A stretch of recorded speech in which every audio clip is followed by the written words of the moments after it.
अनमोल वचन अखिल भारतीय संत मत सत्संग के संस्थापक और गृहस्थ में आनंद योग के जनक परम संत महात्मा परम पूज्य श्री यशपाल जी महाराज अर्थात परम पूज्य भाई साहब जी द्वारा प्रतिपादित इन अनमोल वचनों का पालन करना अति आवश्यक है। ये वचन हमारी गृहस्थ आध्यात्मिक साधना के लिए मूलभूत सिद्धांत हैं, जो इस प्रकार हैं। हम दुनिया की हर चीज की कीमत आंकते हैं, अपने मानव जीवन की कीमत भी जाने व परमात्मा की प्राप्ति हेतु साधना करें। मनुष्य योनि एक उपहार है, इसीलिए परमात्मा को धन्यवाद देते हुए आधा घंटा प्रातःकाल, आधा घंटा सायंकाल पूजा अवश्य करें।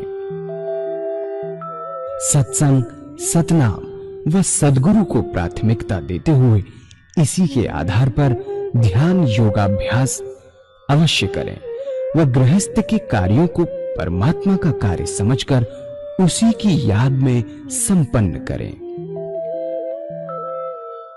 हर समय ये ध्यान रहे कि गुरु कृपा द्वारा परमात्मा की पवित्र सत्ता का हमारी आत्मा में वास है, अतः मन में निरंतर अपने इष्ट देव का जाप करें। मान सम्मान की इच्छा न करें व अपमान से दुखी न हो। परमात्मा के अतिरिक्त किसी और का भय न करें। दूसरों की बुराई न करें, न सुने, सत्य व मधुर बोलें, अश्लील शब्द मुंह से ना निकालें, सभी से नम्रतापूर्ण व सुंदर व्यवहार करें। धर्म पत्नी के अतिरिक्त अपने से बड़ी से माता जैसा, बराबर की से बहन जैसा व छोटी से पुत्री जैसा व्यवहार करें। सांसारिक जीवन यापन की आवश्यकताएं अंतहीन है, इसलिए अधिक से अधिक समय सत्संग में व धन परोपकार में खर्च करें। याद रखें, न स्त्री माया है, न धन दौलत, न ही परिवार। माया वह है जो हृदय को परमात्मा से दूर हटा दे। अतः निरंतर सत्संग और सद्गुरु की शरण में रहने का प्रयास करें। भोजन अपने इष्ट को अर्पण कर प्रसाद रूप में परमात्मा की याद में करें।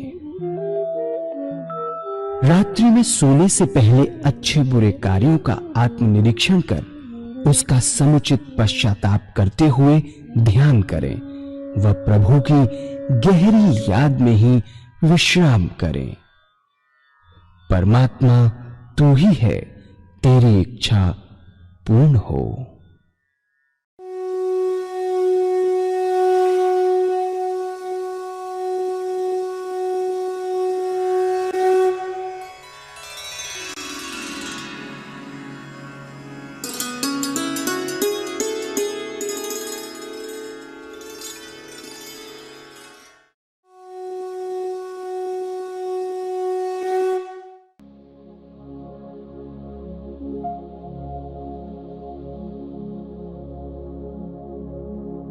जय सद्गुरुदेव जय पद शरणं श्रेयस रूप चरणों शरणं। जय सद्गुरुदेव जय पद शरणं श्रेयस रूप चरणों शरणं। अभ्यास। भगवान श्री कृष्ण ने अभ्यास पर बहुत भारी जोर दिया। पहला आहार की शुद्धि, दूसरा विहार की शुद्धि, तीसरा अभ्यास। आज जो भी है, जिस पोजीशन पर हैं, वो हमारे अभ्यास पर निर्धारित करता है। अभ्यास से चीजें पक्की होती है, परिपक्व होती हैं और बहुत सुंदर स्थिति होती है। उसके बाद जो निराकार भाई के उपासक हैं, ओम, अल्लाह, वाहेगुरु, बड़े प्यार से उस नाम को चुनिए। जो आपकी आत्मा को सबसे प्यारा लगता हो, बड़े प्यार से बैठिए। दिल की हर धड़कन पर उस नाम को सुनने की कोशिश कीजिए कि हमारे दिल से वो नाम निकल रहा है और हम सुन रहे हैं। ऐसी हालत होती है, उसमें ऐसे तल्लीन हो जाते हैं कि ना कोई दूसरा ख्याल रहता, ना विचार, अपने आप से गायब हो जाते हैं। जब वापस उस स्थिति में लौट कर आते हैं, बड़ी सुंदर अनुभूति हमको प्राप्त होती है। हमारा मन मस्तिष्क अनुपम आनंद से भर गया, बड़ी शांति मिली। तो ये तरीका ध्यान करने का, पूजा करने का, जो हमारे सदगुरु ग्रस्त के अंदर हुए, उन्होंने बताया कि अगर ऐसे करेंगे तो विशेष लाभ होगा, आत्मिक आनंद की प्राप्ति होगी, असली आनंद आएगा। जैसे जैसे इसमें डूबते चले जाएंगे और आनंदित होते चले जाएंगे, और कभी कभी बेखबर बेसुध होने की एहसास होगा, निद्रा का एहसास होगा। आत्मा को इतनी शांति मिलती है, मन को इतना आराम मिलता है कि यह अनुभव की बात है। ये जैसे जैसे इस रास्ते में बढ़ते चले जाएंगे, वैसे वैसे आपको अनुभव होते चले जाएंगे और रास्ता आपका खुलता चला जाएगा। अब एक भजन होगा। करो कृपा हे सदे गुरु,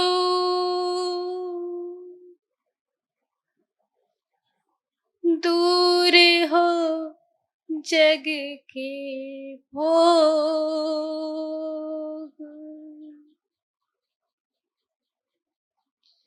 वही बने चाहत मेरी, समझे गुरु जिस योग,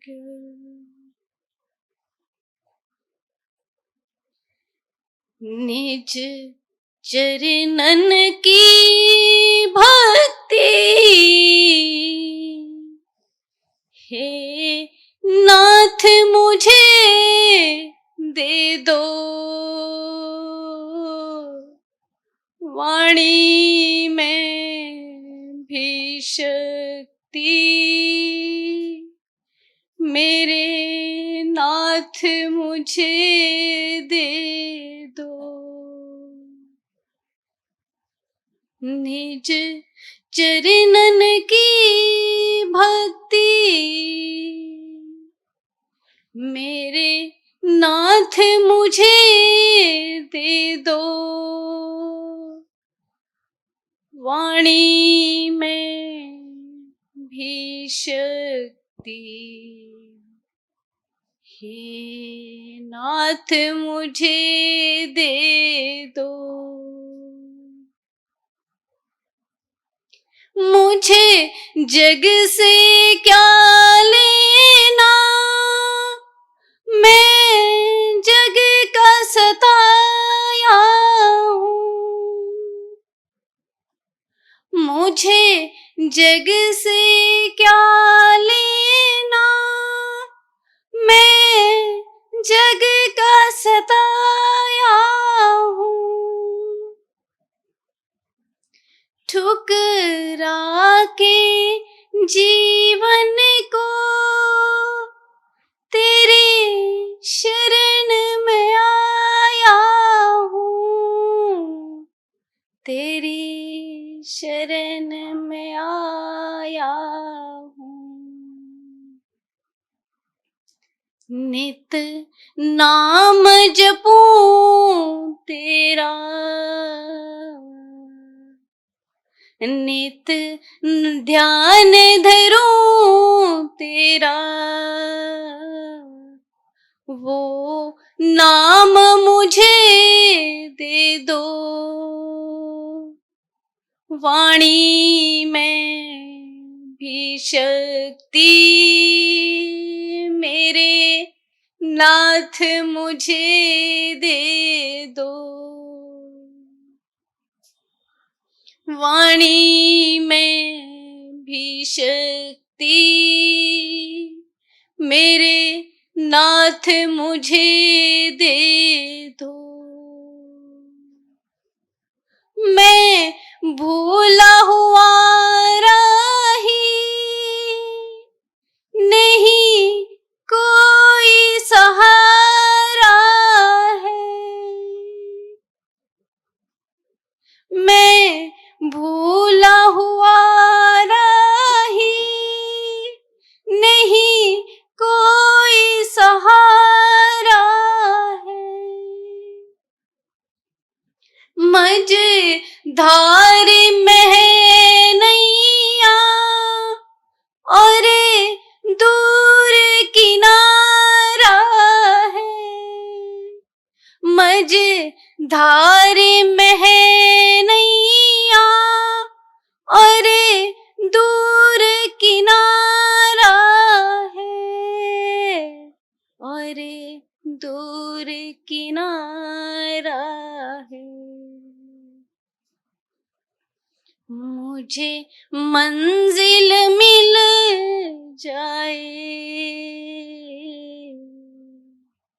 वो नाम मुझे दे दो।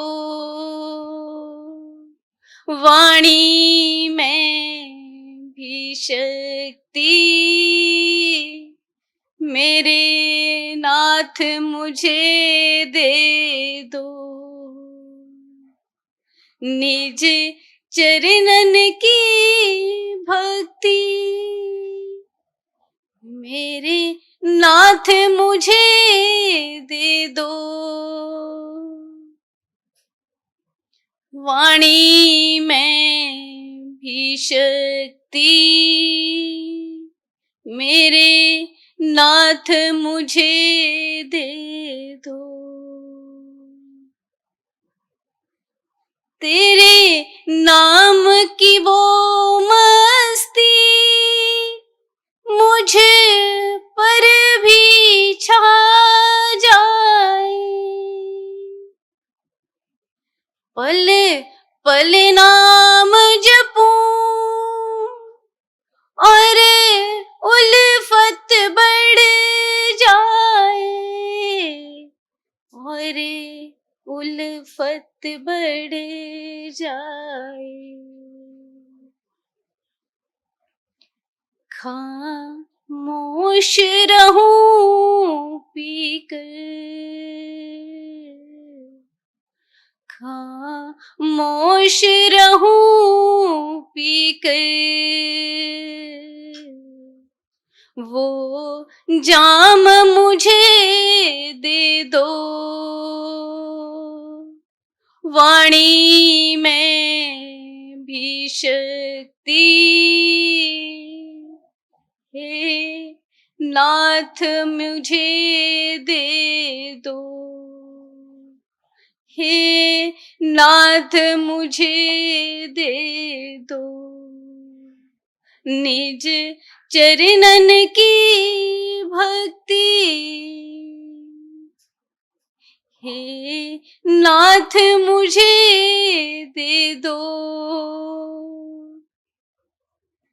वाणी में भी शक्ति मेरे नाथ मुझे दे दो। मेरे नाथ मुझे दे दो।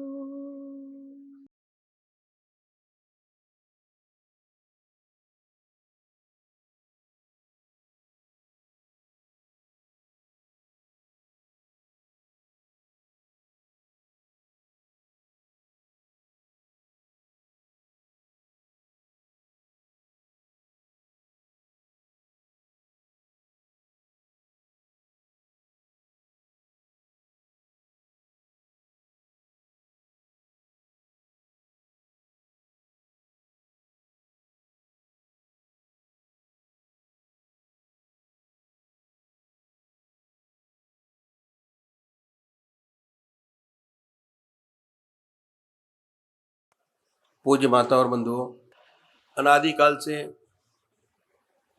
दो रास्ते,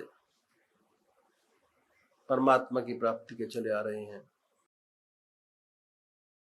एक नीति का रास्ता है, संन्यास मार्ग,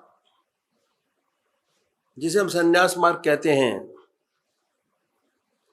और ये रास्ता बहुत पुराना है और हमारे देश में बहुत ऊंचे ऊंचे संत महात्मा हुए जिन्होंने समय समय पर आकर हमारे देश और धर्म की रक्षा की।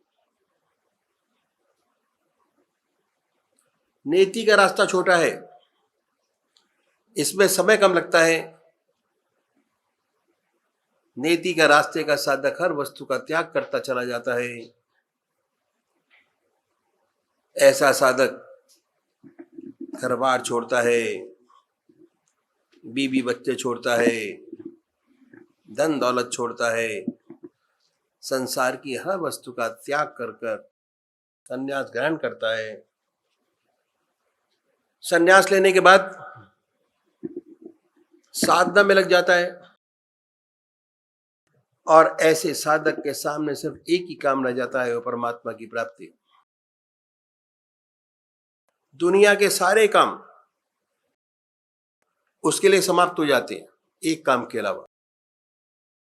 यदि ऐसा साधक सच्चे हृदय से परमात्मा में लगे तो कोई वजह नहीं कि उसे अपने रास्ते पे सफलता प्राप्त ना हो। लेकिन मेरे कह देने से कि रास्ता छोटा है, कोई भाई इस रास्ते में कूद ना पड़े बगैर सोचे समझे। इस रास्ते की कठिनाइयां मैं आपके सामने रखूंगा। सबसे बड़ी बात यह है कि शरीर से त्याग करना आसान है, लेकिन सच्चा संन्यास जब तक प्राप्त नहीं होता जब तक मन से त्याग नहीं हो जाता। त्याग मन का। और मुझे इस विषय पर अपने सुरदेव परम संत महात्मा श्री यशपाल जी महाराज का एक अनुभव याद हुआ जो मैं आपके सामने रखूंगा। एक बार वो जबलपुर से मुरादाबाद जा रहे थे। रास्ते में प्रयागराज का स्टेशन पड़ा। उन दिनों कुंभ का मेला समाप्त हुआ था। जब गाड़ी प्रयागराज स्टेशन पर पहुंची तो देखा कि स्टेशन पर काफी भीड़ थी। ये भीड़ एक महात्मा जिनको अवधूत कहते थे छोड़ने आई हुई थी।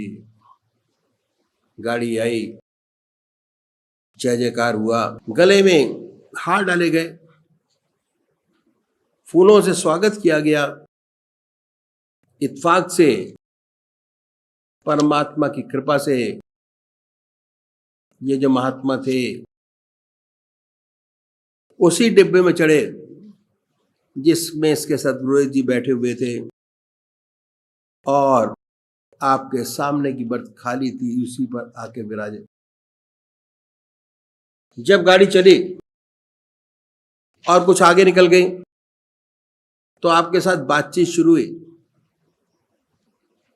बातचीत के दौरान सेवक के गुरुदेव जी ने उनसे एक प्रश्न किया और वो ये था कि आपको सन्यास लिए कितना समय हो गया। उत्तर मिला 14 वर्ष। बातचीत में दूसरा प्रश्न किया कि महाराज आप ब्रह्मचारी हैं या जब सन्यास लिया तो गृहस्थी थे। उत्तर मिला मैं गृहस्थी था, मेरे स्त्री और 2 बच्चे थे। बातचीत होती रही। इसके बाद गुरुदेव जी ने उनसे प्रार्थना की कि महाराज एक प्रश्न और करना चाहते हैं, लेकिन वह प्रश्न कुछ टेढ़ा है, इसलिए पहले से आपसे क्षमा चाहूंगा और अगर आप मुझे सांत्वना दें कि इस टेढ़े प्रश्न से आप नाराज नहीं होंगे तभी प्रश्न किया जाए, अन्यथा नहीं। आगे का मैं किसी के हृदय को दुखाना नहीं चाहूंगा। महाराज जी चुप हो गए और ध्यान में चले गए। थोड़ी देर बाद फिर बोले कि आप कुछ पूछना चाहते थे, पूछा नहीं। आपने फिर अपनी बात दोहराई कि महाराज यदि आप वायदा करें कि इस टेढ़े प्रश्न से नाराज नहीं हो तभी प्रश्न किया जाए, अन्यथा नहीं। बोले कि पूछो, मैं नाराज नहीं होऊंगा। आपकी जिज्ञासा है उस जिज्ञासा को पूर्ण करना मेरा फर्ज है। तब गुरुदेव जी ने तीसरा प्रश्न किया और ये था कि क्या अभी भी आपको अपने बीवी बच्चों की याद आ जाती है? यह प्रश्न सुनकर वो खामोश हो गए और ऐसा महसूस हुआ कि वे ध्यान में चले गए। 10 मिनट आपने आंखें खोली और कहने लगी, बच्चा सत्य तो यही है कि आज भी हमें अपने बीवी बच्चों की याद आ जाती है, और खास तौर से जब मैं अपने गांव के पास से निकल जाता हूं, मैं जहाँ का रहने वाला हूं, ये याद बिल्कुल ताजा हो जाती है कि मेरी स्त्री, ये मेरे बच्चे, ये मेरा खेत, ये मेरा मकान। अब बच्चे बड़े हो गए और बड़े होके उन्होंने कामकाज संभाल लिया। गुरुदेव ने उनके चरण छुए। वाकई में बहुत ऊंचे महात्मा थे, अवधूत थे, कोई शक नहीं, क्योंकि सन्यास लेते ही आश्रम बदल जाता है और सन्यास के अपने यम नियम हैं। ना कोई उसके बीवी, न उसका बच्चा, न मकान, न खेत, न दुकान। शरीर से त्याग हो गया, लेकिन मन से त्याग नहीं हुआ।